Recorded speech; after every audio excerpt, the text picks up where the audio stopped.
He accepted the surrender of Nazi Germany, he led the victory parade, he saved Leningrad, he saved Moscow, and then his own country erased him.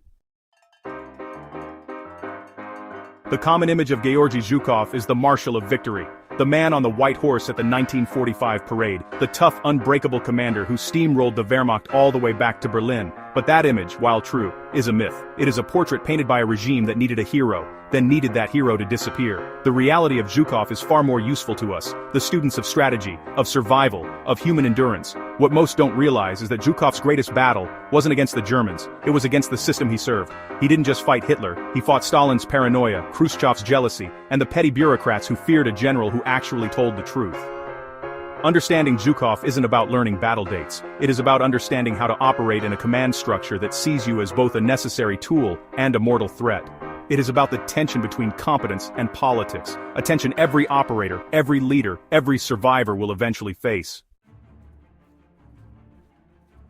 Zhukov did not learn warfare from doctrine, he learned it from the ground, from the mud, and from the sheer mathematics of survival. Born to peasantry in 1896, Zhukov was conscripted into the Imperial Army in World War II. He earned 2 St. George Crosses, for bravery, not for ideology, but for action. After the revolution, he joined the Red Army, but he was never a creature of the party elite. He was a product of the 1st Cavalry Army, the Konarmia, a brutal school of mobile warfare that valued instinct over ideology. While other officers were being purged in Stalin's terror of the late 1930s, Zhukov survived. Not by being political, but by being indispensable. His command at Khalkhin Gol in 1939 against the Japanese was the template for everything that followed. He didn't just win, he executed a modern mechanized encirclement, deep operations in practice, proving that the Soviet doctrine could work, even if its creators had been shot. This was the foundation. He understood that war was a problem of logistics, time, and mass, and he treated it with the cold pragmatism of an engineer. The summer of 1941 revealed that the price of Stalin's paranoia would be paid in blood, and Zhukov was the only man with the credibility to demand a change. When the Germans invaded, the Red Army was decapitated. Zhukov, as chief of the general staff, saw the disaster unfolding. But here is the overlooked moment. In late July, Zhukov walked into Stalin's office and told him the truth. Kiev had to be abandoned, or the Southwestern Front would be annihilated. Stalin called him a panicker. Zhukov resigned on the spot, telling Stalin, "You are making a mistake." Stalin, to his credit, didn't shoot him. He sent him to fix the impossible situations. First Leningrad, then Moscow. Zhukov's method wasn't genius, in the sense of a clever trick. His method was the reimposition of order on chaos. He didn't ask for miracles, he demanded the last reserves. He stripped political officers of their authority to interfere, and he made it clear that retreat was not an option, not out of cruelty, but because there was nowhere left to retreat to. Operation Mars, not Stalingrad, reveals the true weight of command that Zhukov carried. Everyone knows Stalingrad, few know Operation Mars. At the exact same time the 6th Army was being encircled in the south, Zhukov was tasked with destroying the German 9th Army near Rzhev, in the center. It was a massive, bloody, and failed offensive. Soviet casualties were enormous, potentially 500,000 men.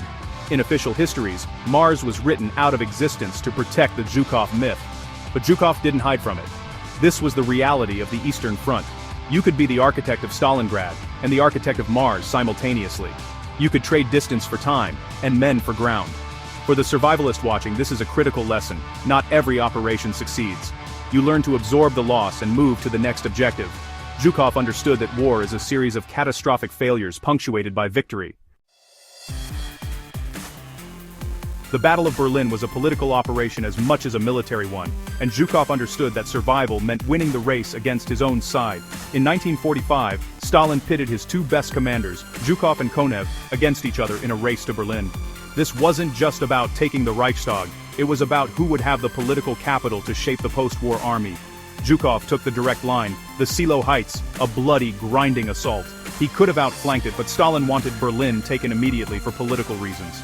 Zhukov complied. He understood that in the Soviet system military efficiency was secondary to political timing. He took Berlin, he accepted the surrender, and he rode the White Horse into Red Square. He was at the absolute apex of his power, and that was the most dangerous place to be.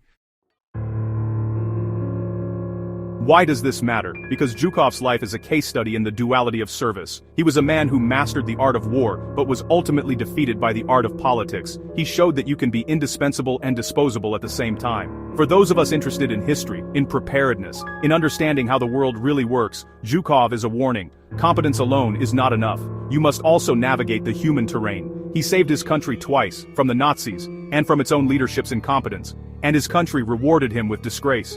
Remembering Zhukov isn't about celebrating victory, it is about understanding the cost of it, and understanding that the battle doesn't end when the guns go silent.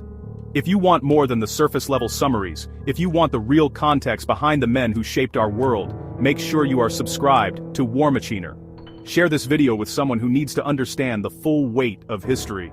We don't do drama here, we do the truth.